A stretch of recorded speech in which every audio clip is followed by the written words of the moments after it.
Not sure if you are aware, but we had an amazing trip, a mission to Israel a couple of weeks ago now, and it was a life-changing experience.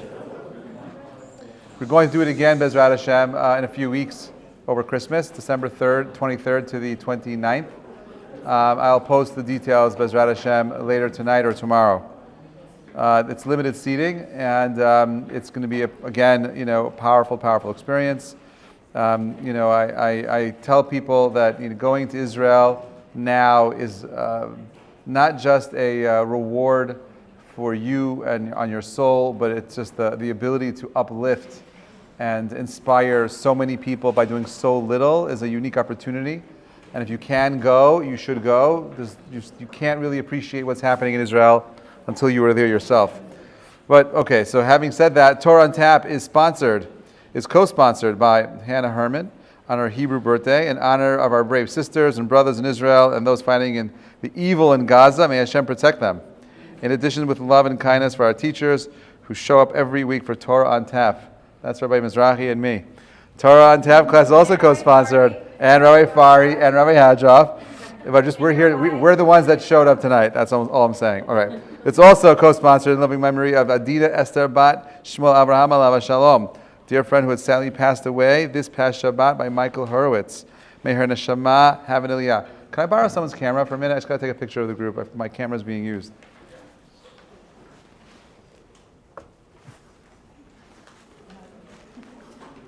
Say cheese.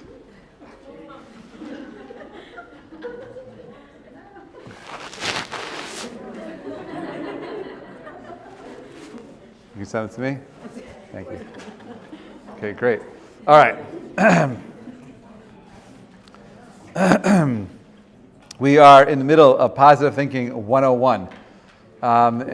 If you have not listened to the classes, if you haven't been here in the last 8 weeks, definitely worth your while to catch up on everything that was given beforehand, because all of that was introduction. We're going a little bit deeper today.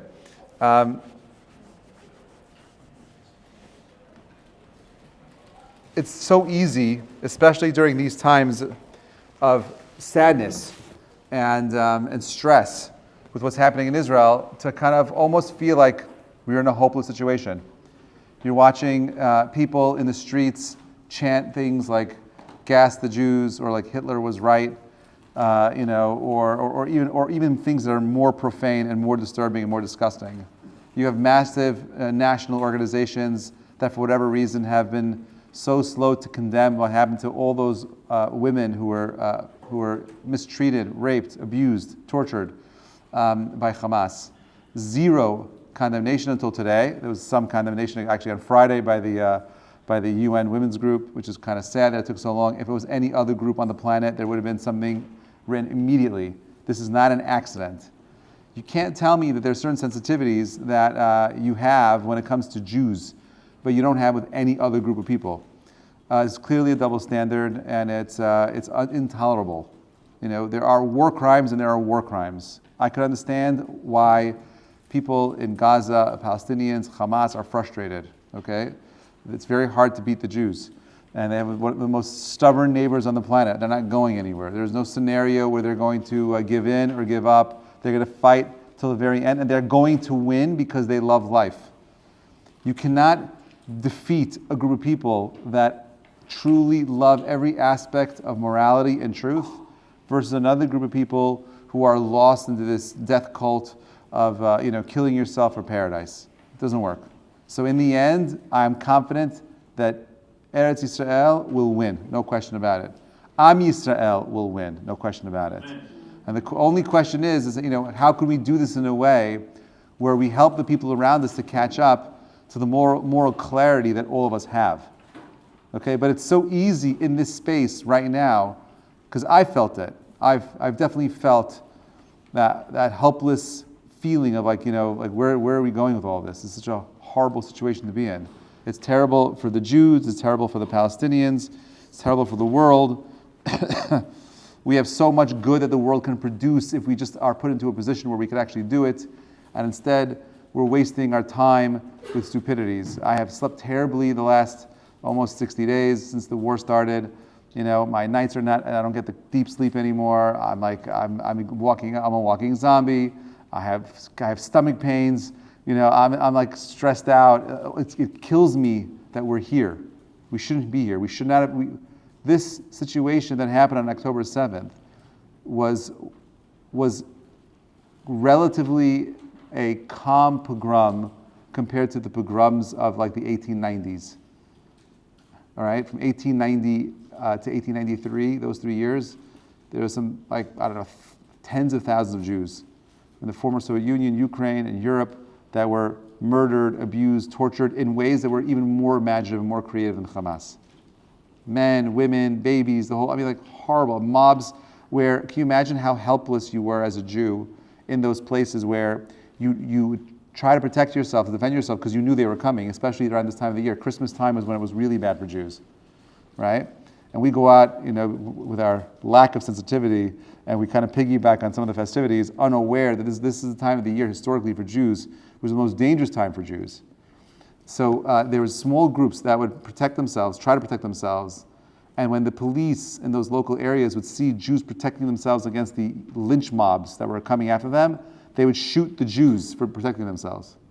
There was no police, there was no protection, there was no one, which is why the whole idea of having a state of Israel was so important to Jews. But there's one thing that we have to be mindful of. This idea of Yeshuat Hashem keharf ayin. The idea that salvation comes in the blink of an eye.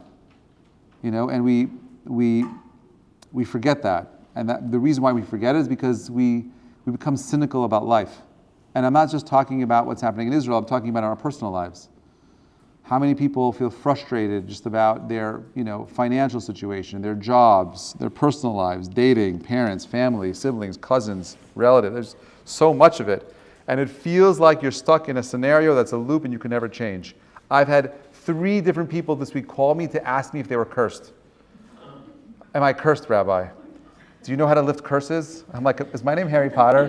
I don't know why people are calling me about curses. I don't know about curses and if people are cursed. I do know that sometimes we're put into situations that are uniquely ours so that we can grow from them. That's what I do believe. I do believe that we have a responsibility to be hopeful. I believe that we have a concept that we know that sometimes when things are falling apart, they actually may be falling into place. And we forget that. We get lost, we get scared, and we do it to ourselves. The greatest opponent that you face is the one that's always looking you right back in the mirror. It's you. So the first step in positive thinking is recognizing that there's something called hope, and it can happen instantaneously. There are thousands of stories. And by the way, who should know this story better than Jews? Right? Mitzrayim, out of nowhere, right? Jews were found in the worst position possible, and within a span of 10 months, the whole entire thing changed immediately, right? Yeshuat Hashem keharf ayin. God's salvation is in the blink of an eye. By the way, I tried looking for the source for that concept, and it does not exist. Yeshuat Hashem keharf ayin is not found anywhere in Tanakh. It's not found anywhere in Talmud or Midrash. Right? The earliest idea of Yeshuat Hashem keharf ayin I could find was in some Pesikta, some Perush, like in the 9th or 8th century, but it's not old. There's the idea of harf ayin in Chazal, but not Yeshuat Hashem keharf ayin. But I love the idea that salvation can come in a heartbeat. It's waiting to come. As a matter of fact, we're going to say, Tzipita liyeshua. Hashem is going to ask, did you anticipate salvation? Are you someone that was hopeful? To be a Jew means to be hopeful. How does a group of people that were descendants of all these Jews that were coming from these horrible places around the world, whether it was in Syria or in Lebanon or in Egypt or in Iran or in Iraq, in Tunisia, Morocco, Yemen, Jews were all struggling everywhere. Now, I will agree that you're not so dysfunctional, and you haven't inherited too much of the psychological pain that your ancestors have gone through, although I'm sure some of it's still there, right? But the reason why you're as functional as you are is because you had ancestors that were super, super hopeful. If you and I would have gone through those same exact circumstances, we would be broken people. Right? I don't know if I could have survived the Holocaust. I don't know if I could have survived in Auschwitz. I don't know if I could survive living in a town where every single person I know was killed, murdered, and so on and so forth. I don't know if I could do that. The people that are in this room simply because they came from families that had hope. Otherwise, why would you have a child? Why would you bring life into a world that seems hopeless? Why would you want to raise a family? Why would you stay in the fold? Why would you want to teach these principles to your children and grandchildren if the whole thing is on repeat for the last 2,000 years? We studied history, we know exactly where it ends up always. Right? Why bother doing it? And the reason why our people, our families, have pushed us to be involved in this stuff called Judaism, Jewish community, and Jewish life is simply because they have something called hope. They understood that things can change. See that over here. Look what the Kutzker says. He says, whoever does not see God everywhere does not see him anywhere. God is in everything that happens around you. And some of us are too myopic to notice it, but it is there. God creates a world that is being sustained. Every single minute of life is an expression of his love for you, even the hardship. There was a famous story that was told by the Chazon Ish. The Chazon Ish was one of the great rabbis in the 1950s in Israel. And he was very much responsible for rebuilding Orthodox life, Torah Orthodox life in Israel, specifically in Bnei Brak. He was at a wedding, 1952, and a Holocaust survivor, the older woman who survived the Holocaust, everyone was killed. Her whole family, children, grandchildren, she was alone. And she asked the Chazon Ish, she said, how can God allow this to happen? You know what he said? He said two words to her. He said, B'chesed u'berachamim. Only the Chazon Ish could say that and get away with it, right? That means with kindness and mercy, which means everything that they went through could have been 1,000 times worse. And that whatever they went through, each moment of it was an act of kindness and mercy. Do you want me to explain that to you? I can't. But if you do believe that there's a God who is all loving and all powerful, okay, then everything that we go through in life is truly an expression of his love and desire. There is no bad in God. There is no evil in God. There are evil people. There are all kinds of horrible things that people can do as an expression of their free will, but that's not God. Look at number 3. A person should be willing to give up all his tomorrows for one today. I love this quote. So that he doesn't end up wasting all his todays on one tomorrow. I'll do it tomorrow, Rabbi. Later. You know, I need a couple of days. I need to rest up. I'm not feeling so good. Maybe I'll do it tomorrow. Procrastination is the Satan's number one tool. Right? Don't do it now, do it later. This is a mistake. Right? So this is what happens typically. If you have a person who is in need of something, right? They want something. They want a change in their life. They want to break out of the cycle. Okay? So you are in the cycle, you feel it, you recognize that things are not changing for you, and you recognize that there's something that needs to be done, you're just not sure what needs to be done. So you have two choices. Number one is you ignore it and hope that tomorrow will bring a new opportunity. That's choice number one. That's the choice that most people choose. Number two is you have a focus on what you truly want to accomplish, what you truly need to do for yourself, and then you work relentlessly on making your goals your new reality. There's no pushing it off. There's no waiting. There's only change now. In Perkei Avot, Nitar Bali says, Harchek mishachen ra. And this, by the way, is so important. The most important thing you could do in your lives is staying away from bad people. Bad people are just the worst things you could do. The biggest bracha you can have is surround yourself by good people. Don't connect to Rasha. Do not abandon fate and divine retribution, which means do not give up hope. There's a concept in Gemara that says yiyush. There's a concept of yiyush. Yiyush is this idea that, let's say, suppose you're on a cruise and you have a nice watch on, and you're in the Atlantic somewhere, and your watch slips off, okay, and it falls into the ocean. Does that watch belong to you anymore? And the answer is no. Why? Because you are mityayesh. You gave up hope of ever retrieving it, and therefore halachically, anyone who finds that watch is theirs. They don't need to return it. Okay? Now, let's say suppose you're in a park, okay, and you're on a ride, and your watch falls off. Okay? Are you mityayesh? Mityayesh, did you give up hope? The answer depends on the person. But there are people who can say, no, I'm still looking for my watch. And if someone finds it, they can never really keep it until they know for a fact that the circumstances were such where that person gave up hope. When you give up hope, you lose the object. You don't give up hope, the object is still yours. Kapish? Good. Now, my Rebbe used to tell me something like this. He says, Yiyush is shelo midat. Anyone who gives up, right? Anyone who abandons their hope, anyone who gives in, that person is not thinking.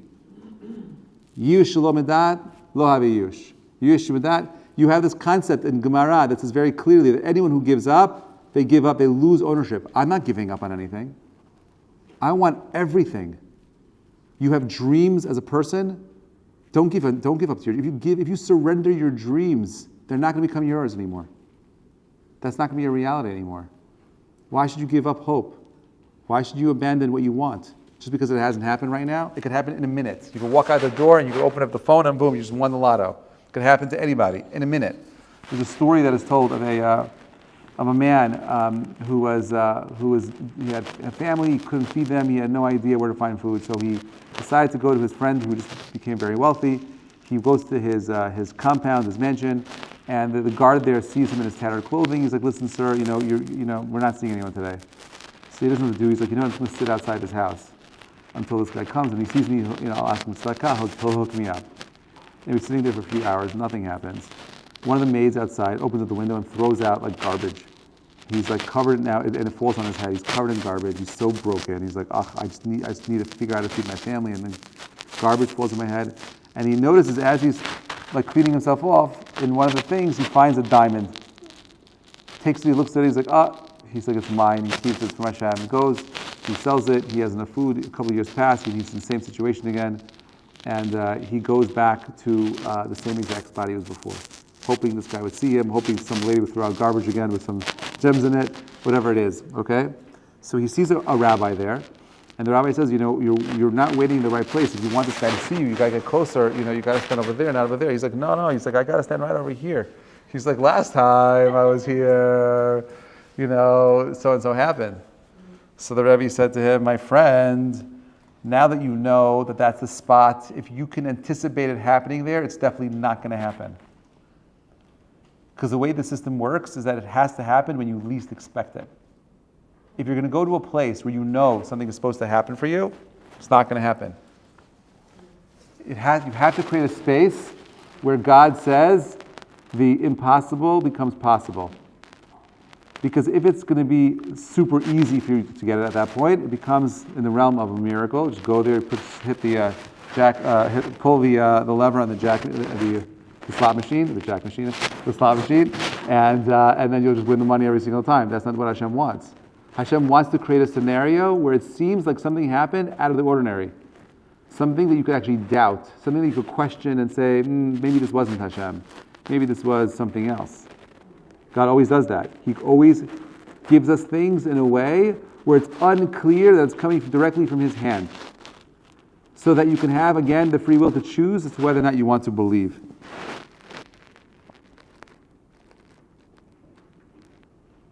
This is what the Tosfot Yom Tov says in Perkei Avot. He says it does not say that he should worry about punishment, since such a thing is a bad trait. The one who worries about punishment, but rather do not despair, which is that what Haman did when he relied on his great wealth with a blink of an eye, his success reversed upon himself, and this is the meaning of the expression of do not despair. Al Yesh means this concept that things could turn around in an instant. Haman HaRasha believed that he was going to be successful in carrying out the most amazing anti-Semitic plan ever in the history of humanity. Wipe out every single Jewish person in one day. Hamas can't do that. They have to use rockets day by day, month by month. But Haman had the ability, within his reach, within his grasp, to wipe out every single Jew in one day, at once. And he relied so much on his political favor, his money, and in one day he lost it all, like that. Okay, in one day, it's all gone. And the same way something could flip in one direction, it could flip in the opposite direction. And therefore, al titayesh, the first step of one of the few steps we've spoken about positive thinking is foundationally is you have to believe in hope. You have to remain positive. You have to abandon negative thoughts. Abandon the impossible. It's impossible. It's just not going to happen. I know. It's my mazal. These bad things have happened. I'm this, I'm that. Just forget about that. So here are 10 steps to transform persistent problems into positive outcomes. Okay? I broke this down. I made this as simple as possible for you. You could take this and review it. It's all yours. Number one, first, articulate and acknowledge the problem. Recognize the issue that constantly perturbs you, be it unemployment, family strife, childbearing, whatever it is. First, articulate what the issue is. Number two, stop obsessing over the problem. Okay? Obsessing doesn't help you. Consciously decide to stop continuously thinking about the issue. This, by the way, is true about Israel also right now. So many of us are obsessing. NG, no good. Number three, strengthen your emunah, right? Cultivate and reinforce your faith, which provides the foundation for you overcoming a challenge. If you don't believe that there is a God that could change things around immediately, it's very hard to let go of the obsessive thinking. So first is recognize what the issue is, articulate what the problem is, recognize that your thinking is this negative, and then let's have the emunah that you can change. You could overcome the challenges. Now, this is very important. 4, visualizations. This was an intuitive thing that I used to do as a kid, not knowing that it was such a powerful, profound tool for success. I would spend time, I did this very often, especially when I was, God bless Jews, when I was becoming more observant, I would spend a lot of time not just learning, but I actually spent time envisioning what I wanted my Shabbat table to look like, envisioning what I wanted my children to look like, envisioning what I wanted my home to look like, envisioning what kind of a spouse I wanted to marry, envisioning making it super clear. And the more clear I had it, the more I realized that I wasn't there yet. And the more clearly I defined where I wanted to go, the more I realized of how much work I needed to do. And instead of complaining that I wasn't there and pushing it to tomorrow, immediately I take the steps necessary to clarify what I need to do to make that vision my reality. Number 5, work towards your aspirations by dealing with solutions. Work actively towards realizing your goals. Number 6, transform negative to positive. Use the power of positive thinking to transform your current state of negative one to a positive one. So if you are thinking negatively, you can't build, you can't grow, we've spoken about this a lot over the last weeks. You cannot make any change from a negative state. A Navi cannot get nevuah if he was depressed. A tzaddik cannot go ahead and give people guidance if he's unhappy. It just doesn't work. The only way a person can change and grow is through positive actions. You cannot use negative actions to instill new behavior in your children. You can, but you'll be destroying them. The way you get children to change and grow through positive reinforcement, not negative reinforcement. Reduce pressure with positive thoughts. Change your perspective on the situation with positive thoughts, thereby reducing feelings of pressure. Whatever you're feeling negatively, try to think what the positive outcome of it is. Don't think of the negative. Increase your bitachon in Hashem. Strengthen your trust in Hashem. Believe that He will assist you. We believe that if you open up your heart, the pin of a needle, God will open it up. Sharei Shamayim. You have to do your part. You have to have bitachon. Number 9, feel emunah in Hashem. Develop deep and true faith in God, fully confident that He will help the solution that all the solutions are within reach. If you don't believe that the solutions are there, you're never going to solve the problems. Okay? There are so many expressions of this idea, by the way, of people who are stuck in a situation and a problem they can't solve. And it's only when they pull themselves away from it, right? And they walk away from it, they come back to it, they finally have a solution. Sometimes we're looking at dead ends. What you think is a dead end. That dead end is not a dead end, it's just the beginning. It's a platform. There's always a solution to every problem. There is never a solution that cannot be solved. The only limitation is your imagination. Everything can be fixed. Every situation can become better. Don't give up. Stop thinking about the negative circumstances and switch it into positive ones and believe that God will help you. Number 10, anticipate positive outcomes. Maintain a mindset that expects and is open to positive outcomes to your problems. Do you really believe that there's a positive outcome to the situation that you're in? We're going to look back at this moment in time in history, right? And I believe this. there's going to be a Megillah written about October 10th.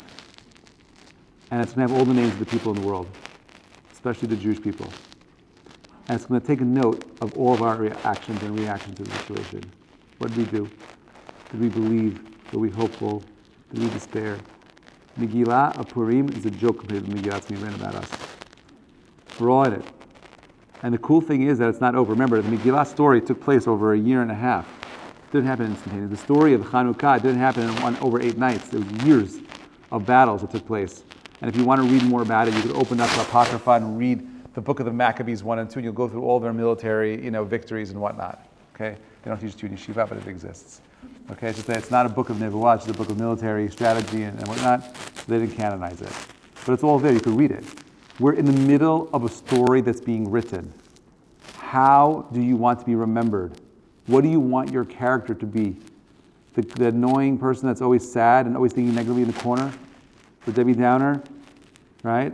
Or do you want to be that positive person that's always looking for solutions? You choose.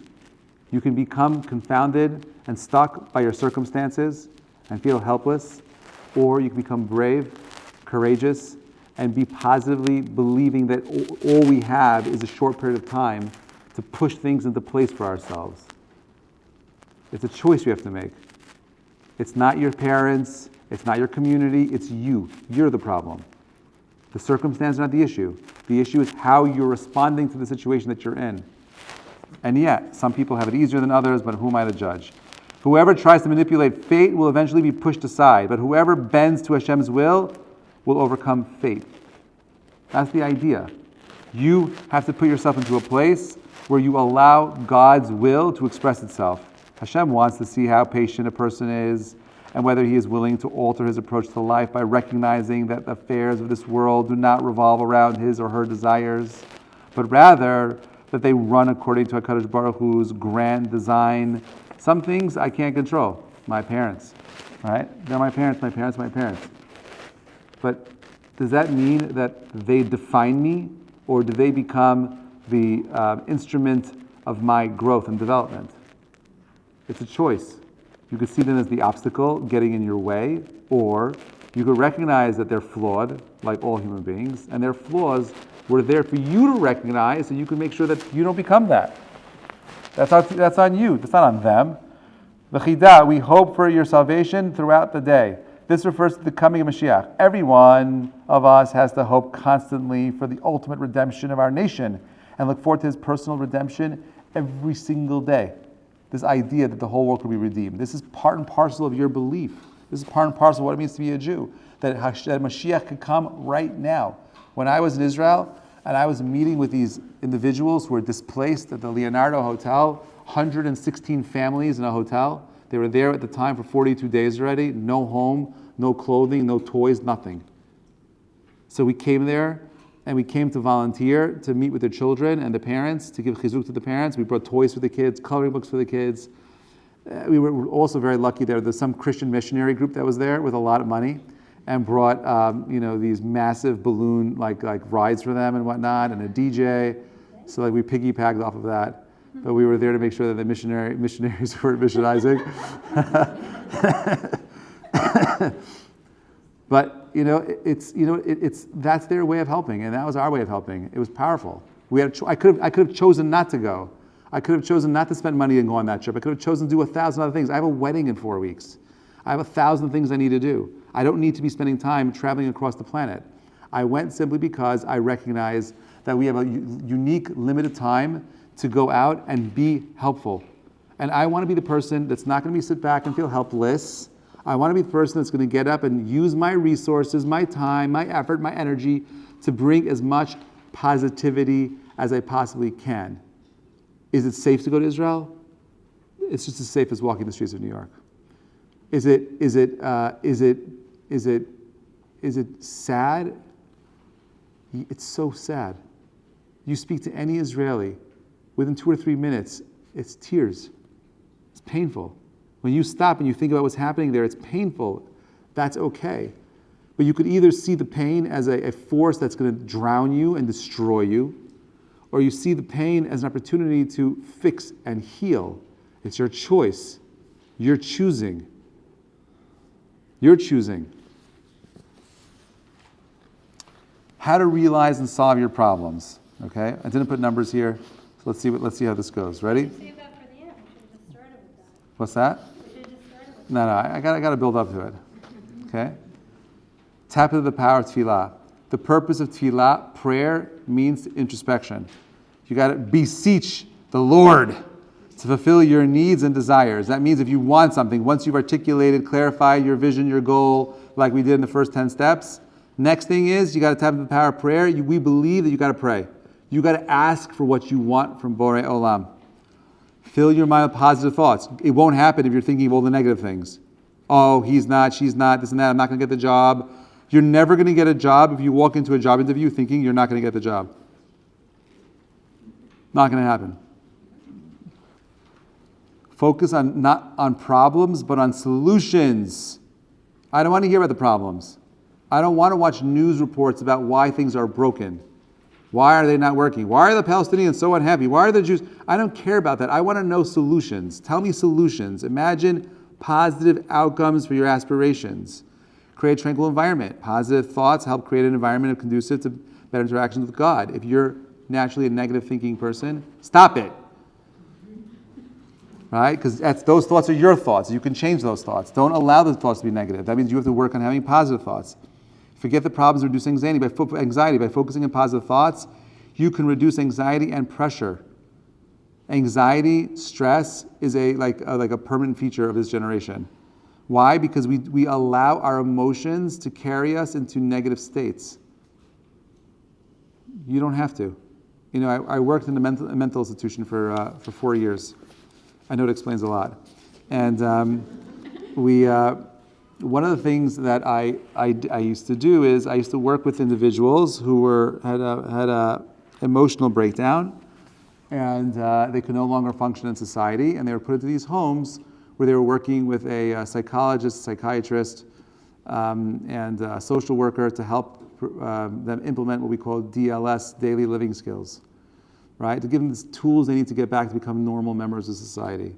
These are, for whatever reason, one guy was a Touro student, graduated Touro, I think he was the valedictorian of his class in Touro, got a degree in accounting, got a job in a very prestigious accounting firm, was tasked by, he had, I guess, a client that gave him a big check. He had to go to the bank to cash the check. And he was so afraid of making a mistake in cashing this check that he jumped into the Hudson River. He tried killing himself. Like total snap.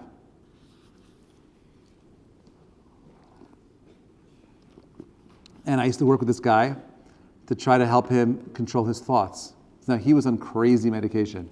And I remember at the time I was a student at Brooklyn College, and I spoke with a lot of my professors about the use of medication. Like, why do we medicate people? What's the medication? Why can't we teach people to reduce their anxiety with their thoughts and meditation? Why do we focus right away on medicine? So basically, the world of psychiatry doesn't want to take responsibility for people's inability to make the right choices. So they'd rather take those choices away from them. And that's what the drugs do. The drugs that people take is there to remove the person's ability to make that choice of not feeling that anxiety. They just remove anxiety from the person. And therefore make it easier for him. And therefore when it's easier for them, they're more likely to choose the behavior that we want in our society. But he said there's no question about it, that he's worked with hundreds of clients, and he taught them to think about their emotions like a knob on a radio, like the volume knob, those old knobs. And you could train yourself to learn to tune down, certain frequencies in your brain, or turn it up when you need it, but they go back and forth. But to think that you're not in control is ridiculous. You're in control. And if you really feel like you're not in control because you're scared, then definitely take the medicine. I'm not anti-medicine. But to take the medicine without trying to figure out how to take control of your life, to me, means that you do not have hope. You do not believe in yourselves. And the only person that needs to believe in you is you. I don't care if your parents, your teachers didn't believe in you. Forget about that. You have to believe in you. Only you can believe in you. Anticipate positive outcomes. You have to believe that at the end, everything is going to be l'tov. No, that's the wrong one. Sorry. Where was I? Trust in Hashem's help. Where is that? That's on the back of page. Am I missing a page? No, just the last one on the page. Trust in Hashem's help. Okay, that's right. Go to the next page. Plant your seeds in Hashem's field. Strengthen your thoughts and beliefs, fostering spiritual growth. How do you do that? That is getting a book called Sharai Bechina, right? Or getting some book that helps you work on your emunah. Find something, Shar B'tachon, find something, Emunah B'da'at, by, there's so many books that are there that helps you strengthen your belief. You're struggling, your negative thoughts are directly correlated to your belief in God. The less you believe in God, the more your thoughts are going to be negative. Because if you don't believe in God and there is no God, then you're only stuck because you have bad mazalot. Nothing can really change. But if you do believe in God, then you believe that you have the power of breaking out of the circumstance that you're in. You have to know, Vayadata, Hayom, V'ashavta Elovecha, Ki Hashem Hu Ha'elokim, B'shamayim Ma'al, Ha'alas N'tachat Ein Od. The only thing that is factual, you have to know this. This is what the Pasuk says. This is what Moshe is telling us in Devarim, in Parshat V'etchanan. He's saying you have to know that that God is there for you, okay, and He is ready to help you instantaneously. I can't help you with that. This is all you. Okay, 2 quotes to end, and then I'll take questions. The darkest hour only has 60 minutes. You know what that means? What's that? Yeah. It's going to end. It's going to go away. Everything has time. Only 60 minutes. Not so bad. It's going to be over soon. And the light comes right after the darkness. Hope is being able to see that there is light despite all of the darkness. That's what we need right now. We're going into Hanukkah, right? God willing, this Thursday night, we're going to light our first Hanukkah, okay? And we light the candle, we're mindful of something very profound, okay? We don't light all 8 candles each night. And we don't go the opposite order, from 8 to 1. We specifically go from 1 to 8. Why? Because we understand as Jews that all big things start with small steps. You want to dispel the darkness? You want to fight against evil? You know how you win? Small, little things consistently, day after day, day after day. Hanukkah always comes down at the darkest time of the year, where there's the most amount of darkness in the world, the least amount of light. At the end of it, on the last night of Hanukkah, that is the darkest time of the year, where we have the most light. But we don't start, why don't we just light at the end? We don't do that. We're reminding everybody that in this time of darkness, in this time where the people are losing hope, the way we bring back hope is by having a little bit of hope every single day. Do small things daily, day after day. Find the mantra, find something you're doing every single day. And I promise you're going to get there. I believe in you. Do you believe in you? My beginnings are very, very humble. My family, God bless them, they didn't give me much. Whatever I have in life came from 2 things. 1 was my relentless desire to push beyond where I came from, and 2 was a lot of God's help. But I believe that God helps those people that want to help themselves. If you don't create a space in your mind for the possibility, for the potential, for the hope that things can change, you're doomed to do exactly the same thing. And your madness is an expression of your choice. So all I'm saying is, be mindful. Yeshuat Hashem, Harf Ayin. That's today's class. You want positive thinking? You got to fight for positive thinking. You want to change in your life? You got to fight for that change. You got to believe that change can actually happen for your reality to become a positive reality. You have to believe that positive reality will become true. I believe it will become true. Now everybody here has to.